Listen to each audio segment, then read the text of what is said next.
গণভোটের বিধান কি সংবিধানে থাকতে হয়? এখন এসে আর্গুমেন্ট করছে গণভোট নাকি সংবিধানে নাই। তো গণভোট বিধান কি সংবিধানে থাকতে হয় নাকি? কি কুকাণ্ড করে রাষ্ট্র চালাইছেন আগে ভুলে গেছে।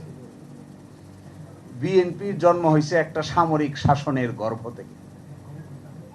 যে গর্ভ থেকে বিএনপির জন্ম হয়েছে তারা এখন আমাদেরকে কনস্টিটিউশন শিখাচ্ছে। অনেকটা আশ্চর্যজনক কথা আমি মাঝে মাঝে ভাবি।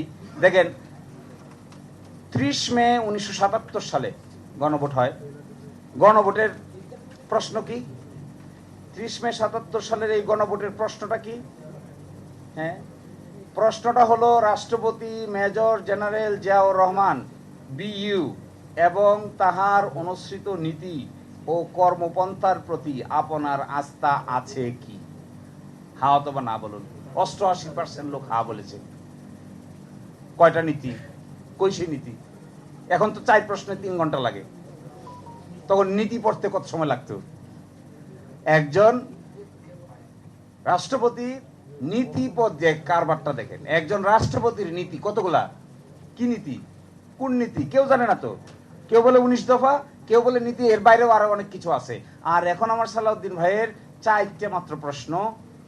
ছাত্র অবস্থায় মনে হয় ভালো ছাত্র ছিল না। আমরা তো ভালো ছাত্র ছিলাম, সব সময় আমাদের 4 প্রশ্ন পড়তে, আমার ধারণা ফুয়াদ, আমি, তুষার, আমরা যারা আছি আমাদের 4 প্রশ্ন পড়তে 2 মিনিটের বেশি লাগবে না। কিন্তু আমার ভাইয়ের 4 প্রশ্ন পড়তে 3 ঘন্টা সময় লেগেছে। আমার মনে হয় আবার লেখাপড়া শুরু করা দরকার। প্রতিদিন কেমন হয় একটা বছর, রাতে ঘুমানো যায় না তো। It's such a nightmare, traumatic situation. জাতীয় মানবাধিকার কমিশনের আইনকে রিপিল করে দিচ্ছে, গুম প্রতিরোধ প্রতিকার অধ্যাদেশকে রিপিল করে দিচ্ছে, সুপ্রিম কোর্টের বিচারক নিয়োগ অধ্যাদেশকে রিপিল করে দিচ্ছে, সুপ্রিম কোর্ট থেকে পৃথক বিচার বিভাগীয় সচিবালয়ের সামনে সরকার ইচ্ছা পোষণ করিলে শব্দযোগ করে দিচ্ছে, ব্যাংক রেজলিউশন অর্ডিন্যান্স বাদ করে দিচ্ছে। ট্রমাটিক। দুর্নীতি দমন কমিশনের সংশোধনী অধ্যাদেশ 2025, যার মাধ্যমে সার্চ কমিটি করে দুর্নীতি দমন কমিশনের মহাপরিচালক নিয়োগ দিতে হবে, এই মর্মে যে বিধানটা বাদ করে দিচ্ছে। আশ্চর্য। তাইলে আপনি পুরাটাকে একসাথে দাঁড় করান, এগুলো সবগুলো বাদ দিলে কি হয়? কারণ মানবাধিকার কমিশনের চেয়ারম্যানকে পাওয়ার দেওয়া হচ্ছে। সেই কি পাওয়ার? তারা সো মোটো স্বতঃস্ফূর্তভাবে তদন্ত করতে পারবে, গুমের তদন্ত করতে পারবে। কারণ দিছে ডান দিকে, আমি হাসলাম পরে পরে, ডান দিকে দিছে গুম নামক অপরাধটার সাথে রাষ্ট্রের গুরুত্বপূর্ণ সংবেদনশীল ব্যক্তিবর্গ জড়িত তাকে মর্মে এই আইনটিকে ল্যাপস করে দেওয়া দরকার। আরে তার একটা আয়নাগর হবে তো। জাতীয় নোটে লিখছে সাইডে, জাতীয় মানবাধিকার কমিশনের প্রধান যিনি থাকবেন তাকে সরাইতে গেলে সুপ্রিম জুডিশিয়াল কাউন্সিলের সিস্টেম অনুযায়ী সরাইতে হবে, কাউকে হায়ার কাউকে ফায়ার করা যাবে না। বলছে এই বিধান যদি থাকে তাহলে সরকারের কোনো হস্তক্ষেপ থাকবে না, এই জন্য আইন বাতিল। দুর্নীতি দমন কমিশন বাতিল, মানবাধিকার কমিশন বাতিল, গুম কমিশন বাতিল, গুম প্রতিকার প্রতিরোধ অধ্যাদেশ বাতিল, সুপ্রিম কোর্ট সচিবালয় অধ্যাদেশ আন্ডার সাবসার্ভিয়েন্ট, সুপ্রিম কোর্টের বিচারক নিয়োগ অধ্যাদেশ নাই, আছে কি?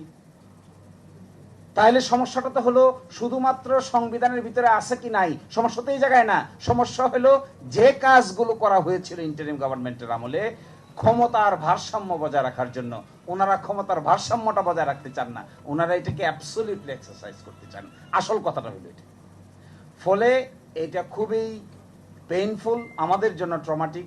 আমরা যারা সময় দিয়েছি, কাজ করেছি এই সমস্ত অর্ডিন্যান্সগুলোর সাথে, দেখেন এই অর্ডিন্যান্সগুলো যখন হয়, আমার মনে আছে ল মিনিস্ট্রি প্রতিটা অর্ডিন্যান্স ফ্রেম করার আগে 3-4টা ওয়ার্কশপের আয়োজন করেছে। আমরা অনেকেই পার্টিসিপেট করেছি এগুলোতে। ইভেন আজকালকার দিনের যিনি ল মিনিস্টার তিনিও পার্টিসিপেন্ট ছিলেন। আজকে বেমালুম সব ভুলে গিয়েছেন। তো আমার কথাটা হলো এটাই, আমার মনে হয় স্বপ্নটা নষ্ট হচ্ছে, হোপটা বিনষ্ট হচ্ছে, ফ্রাস্ট্রেশন গ্রো করছে, ইয়াং প্রজন্মের মানুষদের মধ্যে কনফিউশন বিল্ড আপ হচ্ছে।